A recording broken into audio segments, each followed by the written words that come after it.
Okay. Hi, good evening, everyone. Welcome to the Imarticus live session on finance. Today's session number 4, and I'll be primarily running you guys through the foreign exchange side of the world. I'm Sanjeev Miranda, and I come to you all from Goldman Sachs. All of my experience has been with primarily the derivatives world, where I first began with the foreign exchange derivatives. I focused a lot, especially at the starting part of my career, in the core operations side of the world, where I focused a lot on your confirmations and the settlement side. I did a couple of years in the business analytics side of the world, where my primary goal was improving your settlement and your post-confirmations and your post-settlement systems. And finally, before I joined Imarticus, my last department was primarily the equities division, or the equity side of the world. So I guess continuing with today's session, my primary focus will be in foreign exchange, and talking primarily in terms of what is foreign exchange, how your rates determined in the market, what the features of foreign exchange, what are the needs of foreign exchange, etc. So to begin with, in this session, we're covering what is FX, what are the major currency acronyms of the world, what are the features of FX, who are the FX market participants, the concept of a market maker, the reasons for trading FX, and primarily at the end, the methods of executing FX, which means how do you actually buy and sell FX in the market. To begin with, Forex. Forex, or foreign exchange as it's known as, is in simple words the exchange of one currency for another. So just like you do in any other product or any other market in the world, you are always trading cash for, generally speaking, another form of security. For example, in an equity market, you will be buying shares and you'll be paying out cash. That's the conversation where you are cash versus securities. But in the FX market, what you're trying to do is you are exchanging one country's currency for another. The basis of FX is always this. There is always two currencies involved. In this example on your slide, you will see that person A has basically paying Indian rupees to person B, and at the same time, the expectation is that the person B will pay another country's currency to person A, which in this case is the United States dollars. So FX, or foreign exchange, as a base is basically the exchange of one country's currency with another person who will also give another country's currency in return. Generally speaking, whenever this takes place, there is another factor known as an exchange rate which is involved.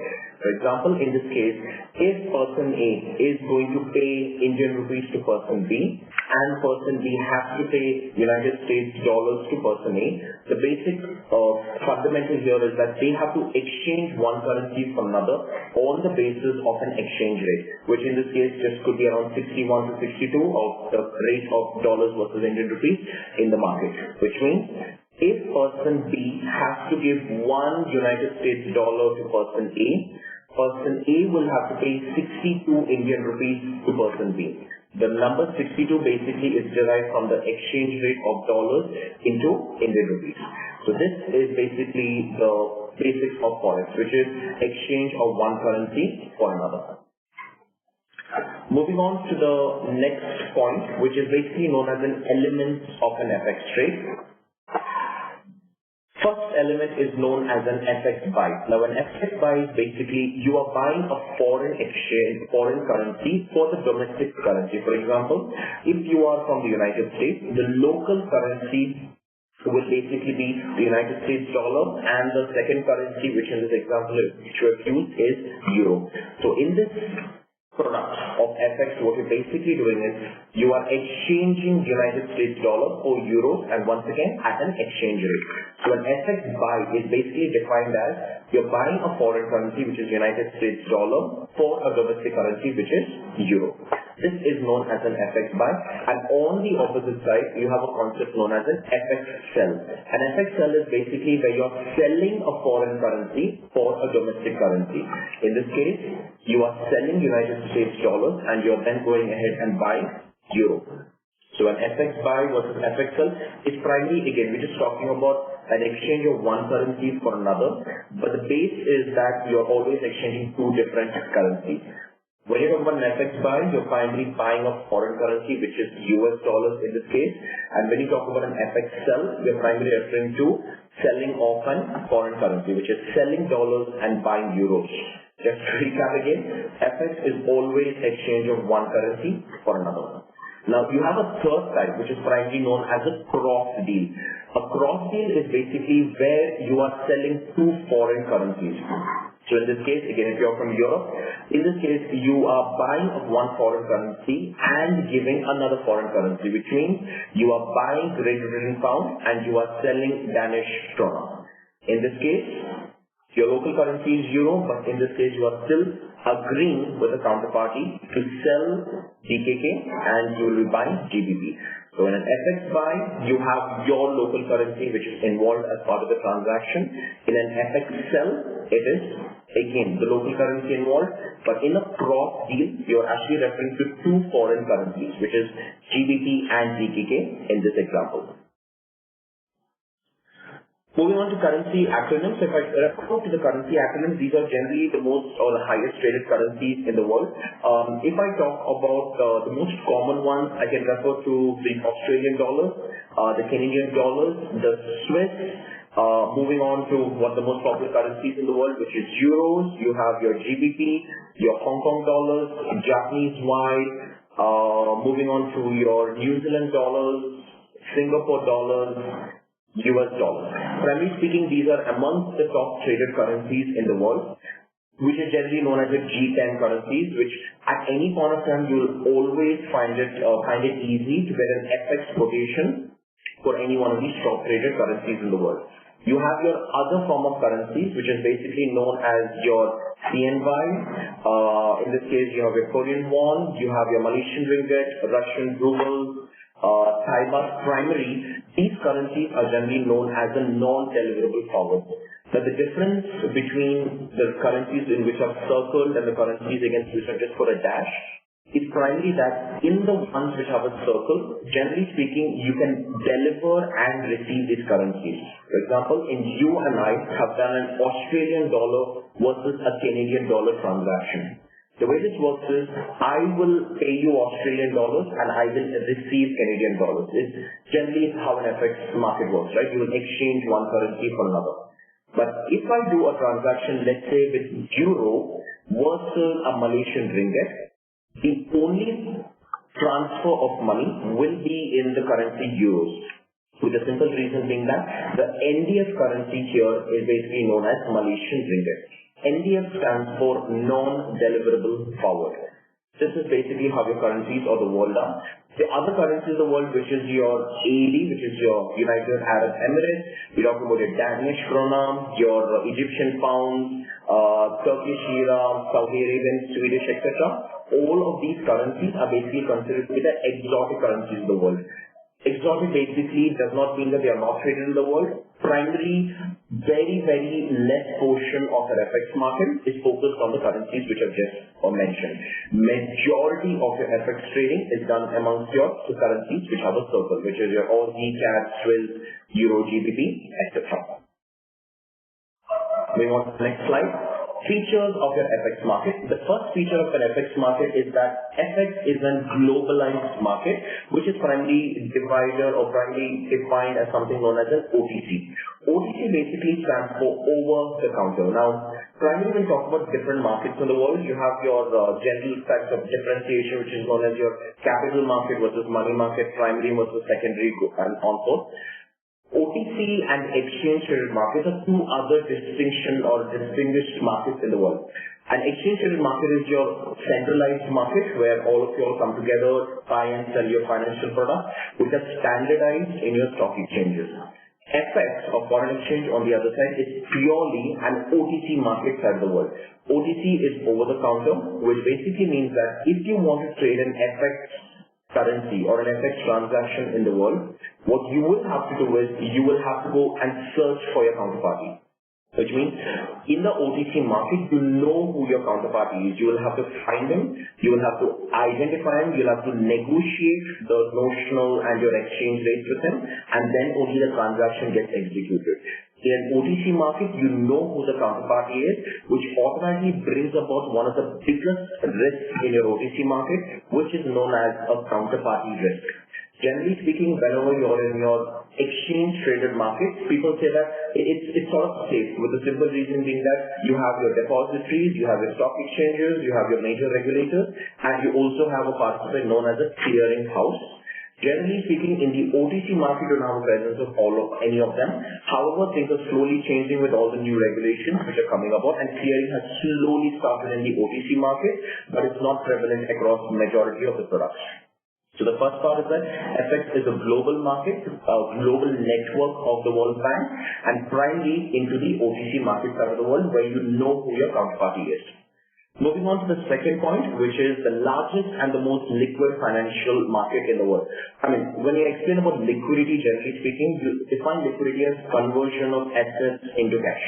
Well, foreign exchange is cash. It's the exchange of one country's currency into another country's currency. So in that case, it is always the exchange of cash for cash, which means generally speaking, you can also refer to it as the most liquid currency or the most liquid asset in the world. Primarily, and I think in one of the previous sessions in the Imarticus Live on Finance, you would have understood about derivatives. I mean, derivatives was one of the topics covered. Now, in the form of derivatives, what you primarily talk about is derivatives are used for three main reasons. It is known as speculation, hedging, and arbitrage. FX is primarily used for one more reason, which is known as your need-based trading. So when you talk about your speculation, hedging, and arbitrage, speculation is profit making. You are expecting that the prices in the market will move in one direction, and what you will have to do is that accordingly take a position in the market and make your money. For example, if you think that the prices of your commodity or your foreign exchange is going up, you buy. You buy low and you sell at a higher rate. That's a simple example of speculation. You then have your arbitrage, which is the same underlier across two different markets with a price differential. For example, if you're in the Indian market, you go to an airport, you try to convert Indian rupees into US dollars. Let's say Western Union or Thomas Cook or the FX currency dealer says, okay, I'll give you 62 rupees for every dollar that you give me. At the same time, if you have a person who is in the US market, if he goes to a currency dealer, he may say for the same dollar, I may give you, or on the other side of the transaction, for the same dollar, I may give you 63 rupees, with a simple reason being that because you're in the OTC market, the prices are separate, your trading is separate, which means for the same dollar versus Indian rupee, I see a price differential, which is 62 in one market and 63 in the other market, across the two different markets, which is an Indian OTC market and the other one is a US OTC market. That's your arbitrage opportunity. Hedging is defined as minimizing of your risk or minimizing of your losses. So in case you are a global investor and you have invested in the market and you think that if the market rate or the FX foreign exchange rate move against you, what you can primarily agree is a concept known as an FX forward. In an FX forward, you are primarily agreeing or pre-agreeing one FX rate, and no matter what happens in the market, you will stick to that rate. Which means, generally, to get it right, your maximum losses or the losses that you will suffer in investment is fixed. That is known as your hedging. A need-based trading is primarily considered to be the retail market side, where you are entering into the FX market with a simple reason being that you need the currency. When you talk about an FX market is generally a $5 trillion on a daily basis, which is absolutely the largest market in the world. Close to 90 to 95% of all the trading takes place only for speculation and arbitrage. So if you can consider FX, people are only in the FX market to make money. The remaining 5% is 5 to 10% is generally considered to be a need-based trading. The next feature is known as a code-driven market, which basically means that whenever you are trading in FX, you always get two codes. The two codes are basically defined as a bid code, which is your buying price, and the second one, which is known as an ask code, which is your selling price.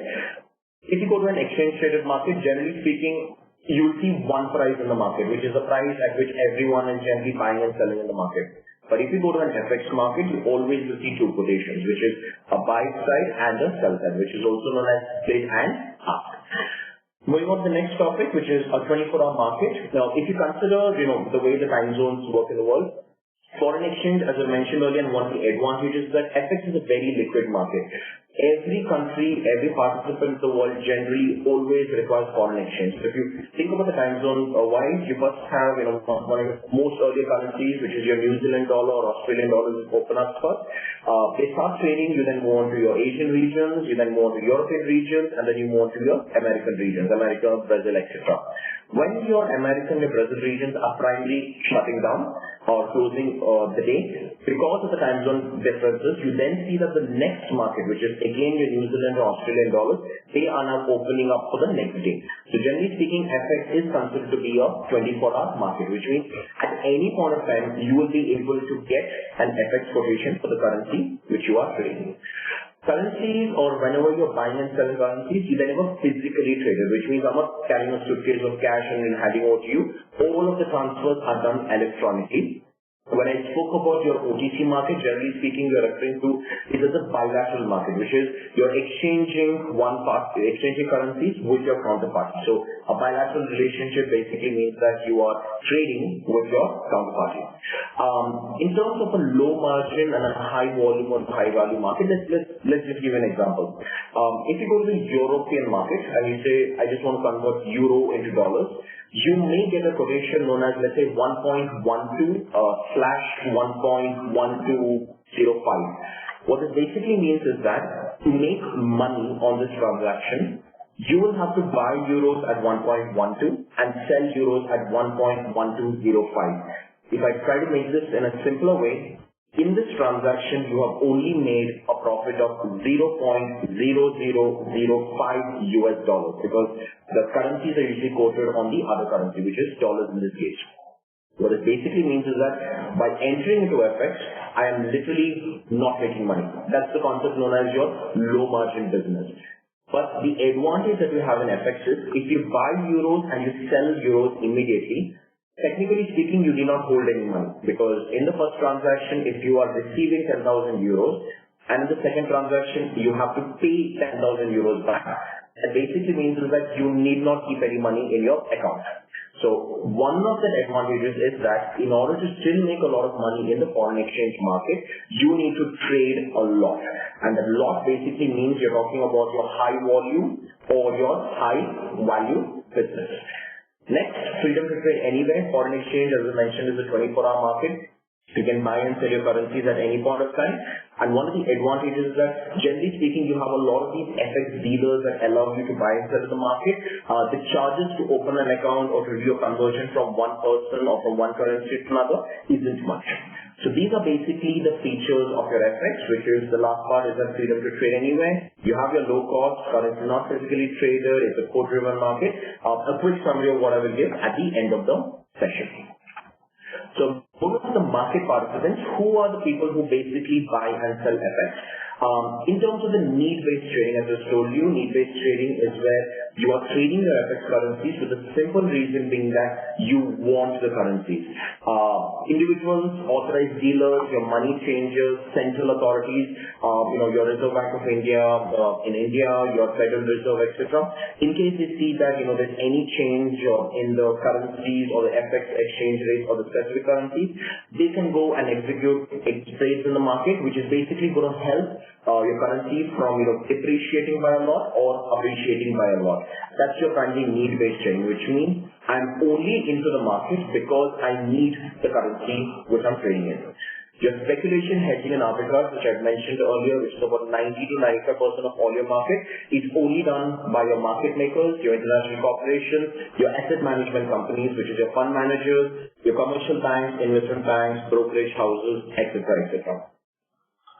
Now, one of the hopefully new ones which you guys have just learned is a market maker. Now, a concept of a market maker is present and primarily traded by your IBs of the world. A market maker is in a particular market to basically stimulate and increase the number of trades in the market. They stimulate the market, but primarily in an FX market, as I mentioned, it's a quote-driven market. They will publish two-way quotes. For example, let's say if you go to an Indian market, right now, as I said, it's about 62. Let's say if you go to a market and you see prices with a large spread. A spread basically means the difference between your bid and your ask, which is your profit making. Now, if you go to the market and see a large spread in the market, it basically means is that the person who has published the price to you is making a lot of money on this position, which means it becomes expensive for you to trade in the market. Now, if that continues, it basically means that people will no longer be interested to buy or sell your currency. So instead, you go to a market maker, which is primarily traded your IBs. They will continuously keep publishing your rate, generally in this case with a smaller spread. The aim is simple. With a smaller spread, you'll be able to entice your people to buy and sell most of your currencies. So the role of a market maker is generally in times of low liquidity. You go in, you publish your prices, you encourage people to buy and sell at a rate, and you basically make your money. It's a very important function, especially in terms of low interest recession, which is, the recent one is the 2008 crisis. By publishing bid and ask prices, you entice your other market participants, the other market participants like whom I just mentioned the previous slide, your international companies, governments, etc. In this case, there is no brokerage or commissions per se.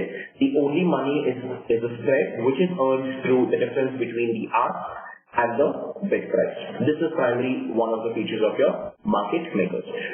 In other words, they also play the role of a they play the role of a price maker, and the other party of the other party of the transactions, which is your other institutions, are generally considered to be a price taker. In terms of your 2013 volume, Deutsche Bank and Citibank were by far the biggest dealers of foreign exchange in the world. With the recent stats that I've actually heard, I think Citibank is just edged ahead of Deutsche Bank in terms of the largest FX dealer in the world. Now, the reasons for executing trades, there are about 6 to 7 reasons. Let's go one by one. The first reason is known as the capital repatriation. Now, let's say you're a global business, you have investor in a particular market, you're an Indian, you're a person from the United States or Brazil, and you've invested, let's say, in the Chinese market because it's one of the largest emerging markets in the world.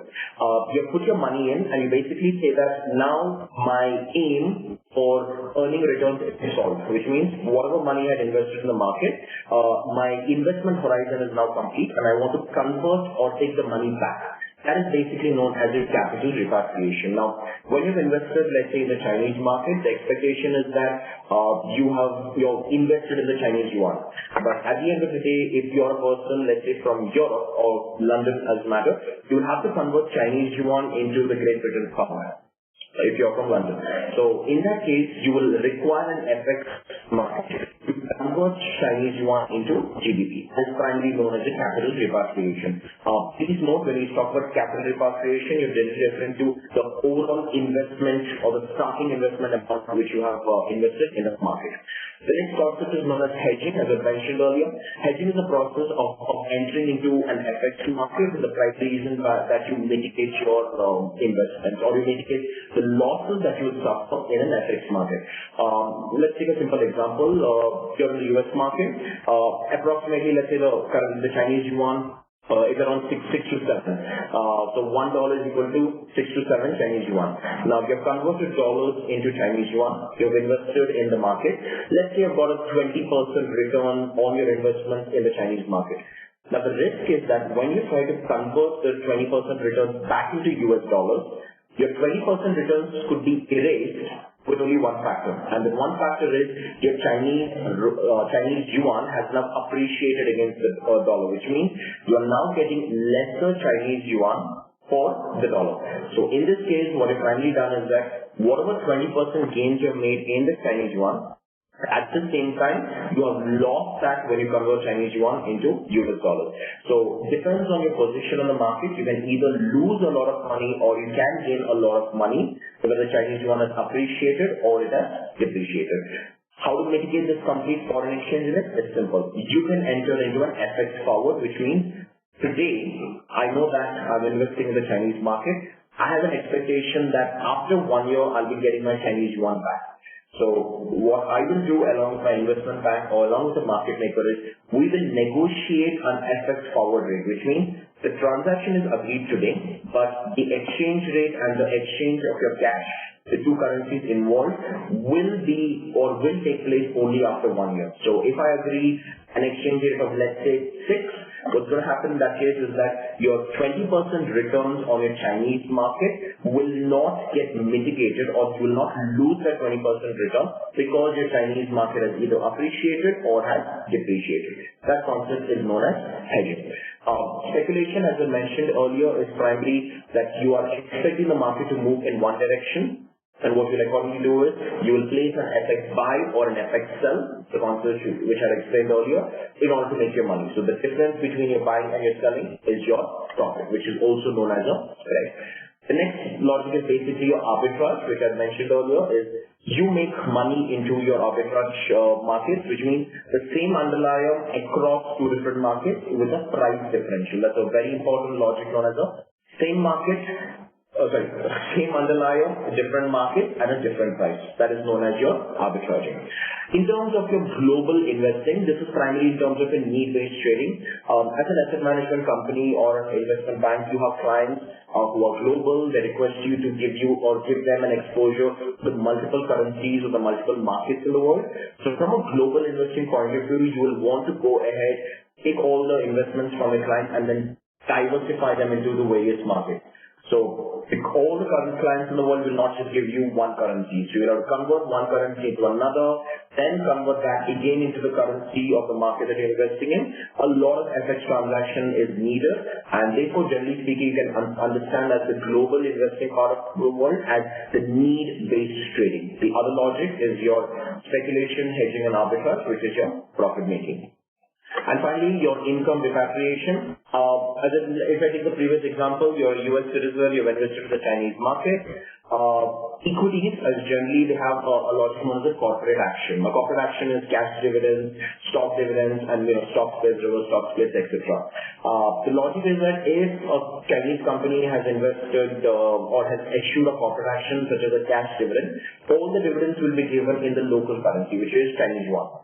So the logic is, again, if you need to convert the Chinese yuan into your currency, you will require income repatriation. So FX is primarily to convert whatever small incomes you're getting into from a foreign currency into your local currency. So two main differences. Capital repatriation is basically the initial investment amount, and at the end, the amount which you're taking back. Income repatriation can be understood as the returns which you get as by holding a particular investment. For all of these, the minute you talk about investing into multiple countries, the basic logic is that you will require foreign exchange. Methods of executing FX. Now, we talk about FX. One of the biggest features that you had earlier that I mentioned was that FX is a low margin business but a high volume, which means one of the big things or the big buzzwords that's happening in the market right now is basically known as your algorithmic trading. So what is algorithmic trading is basically that think of it like a computer terminal. You have a set of rules and regulations which your algorithm or your computer is supposed to follow. You put in the prices, and based on your logic, your algorithmic trades or your algorithms of your computer will basically go and execute trades in the market. Generally speaking, we say that algorithms can place close to maybe 10 or can execute close to 10,000 trades an hour.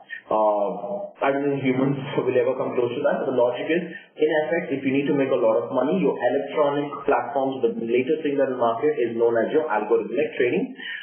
When you talk about the client side of the world, generally you have platforms such as which is known as your Curnex, FX Connect or FXall, which is primarily used for the client side of the world.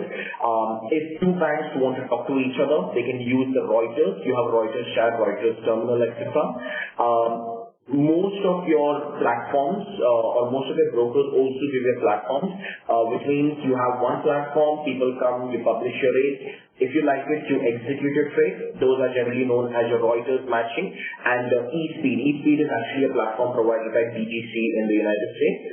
You have your Bloomberg terminals, which is basically getting all of the information of your FX markets into one terminal. You can place orders, you can look at your screens, or just depend on your Bloomberg terminals to get your information and primarily go and execute your trade using Reuters or ABS, etc.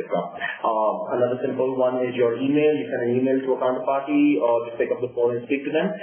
Generally speaking, emails and telephones, the dependence on them have straight away gone down, but the simple reason is that FX market is so huge, the rates are constantly changing. By the time an email conversation goes through, the FX rates have already moved. And you also have your brokers, which is your intermediaries in the market. Your brokers such as ICAP, BGC, Freeport, etc. You can execute the trade using them. They behave as an intermediary. So these are the various ways in which you can execute FX. So just to summarize a quick short crash course on FX. FX is the largest and the most liquid financial market in the world. Transactions are to a tune of close to $5 trillion on a daily basis. Currencies are not physically traded. You only transfer the money from one currency to another using the banking system. They are bilateral agreements, which means you are in the OTC market. You're talking to another counterparty and you know who the counterparty is and you execute a trade with him. Majority, or like nearly all of the trading in FX is done in the form of hedging, speculation, arbitrage, and the basis or the small difference is your need-based trading, which is remaining 5%. There is no centralized location. That's the basic feature of an OTC market, and they're primarily traded on an OTC level. Cool. I'm now open to any questions.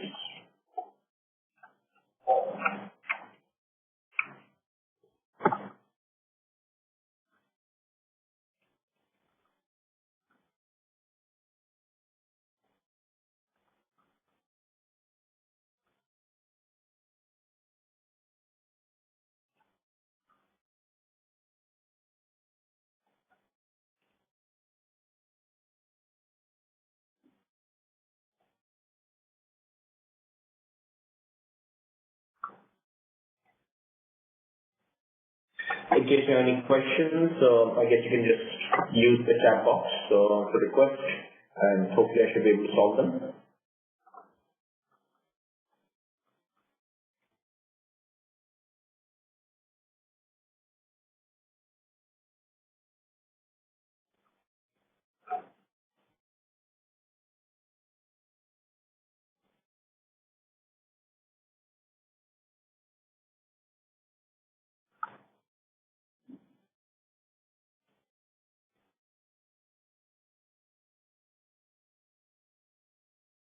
What do you mean by a value date in an FX transaction? Okay, so generally speaking, when you talk about an FX transaction, what you generally say is that there is a date on which the two parties of the transaction agree with each other. For example, let's say you and I are agreeing an FX trade right now. The logic is, in the FX market, even though you agree the trade today, it is not necessary that you pay me a currency and I pay the other currency today itself. The day on which we decide to exchange one currency for another, which means transfer, I have a debit in my account and a credit in my account in the two different currencies, the day on which that takes place is known as a value date. If you and I agree a transaction today, 28th of Feb, let's say I will pay you US dollars on the 31st, let's say on the 5th of March, and you pay me the other currency, which is let's say Great Britain pound, also on the 5th of March. So even though we are agreeing the trade today, which actually becomes, or which is actually known as a trade date, the movement of cash between the two of us, the date on which that takes place is known as a value date. Generally, in the market, you also talk about the value date known as a settlement date.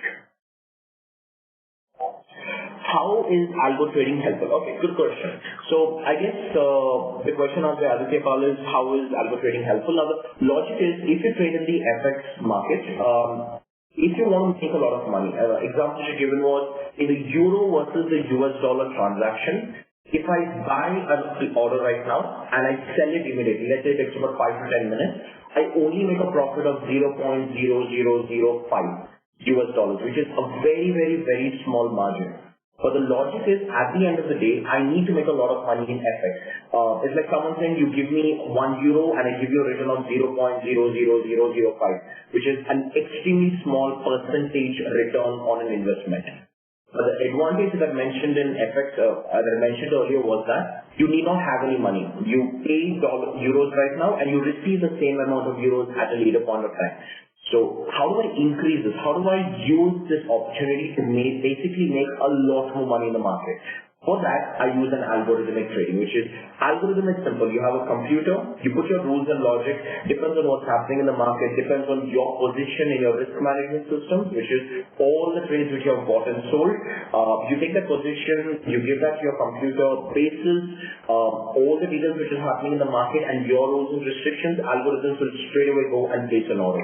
As I mentioned earlier, algorithms can place or execute close to 10,000 trades on an hourly basis. If I get that to humans, potentially, if you're manually exchanging or manually trading in the market, you can only have maybe 500 to 600 per hour. So if you say 500 per hour versus 10,000 an hour, FX being a low margin business, 10,000 trades an hour is straight away going to give you a much higher margin than your human trading.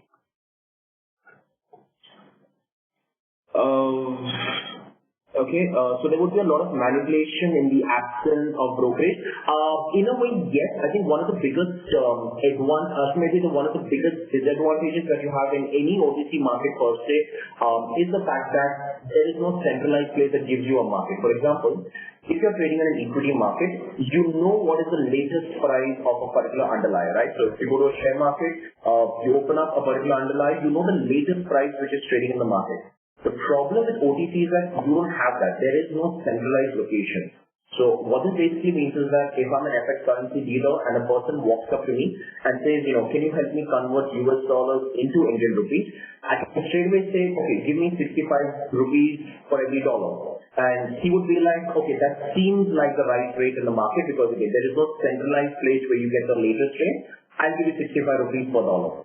At the same time, if another person comes and I charge him, let's say 65.5, which basically means because of an absence of a centralized location, the only way I can make my money is by a difference between my bid and your ask, which is your spread. So absolutely the point which you mentioned, when there is no brokerage, it's all about me making my money using a difference between my bid and ask.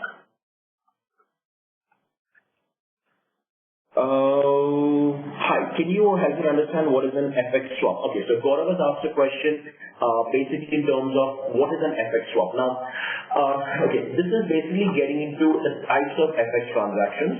One type of an FX transaction is basically an FX cash, which is you and I agree the trade today, which means the trade date is today. The exchange of cash also takes place today. This is known as a cash transaction. So you and I do using algorithms, so we pick up the telephone, we agree the trade with each other. There will be a debit and a credit in our bank account in the respective currencies today. That's known as a cash transaction.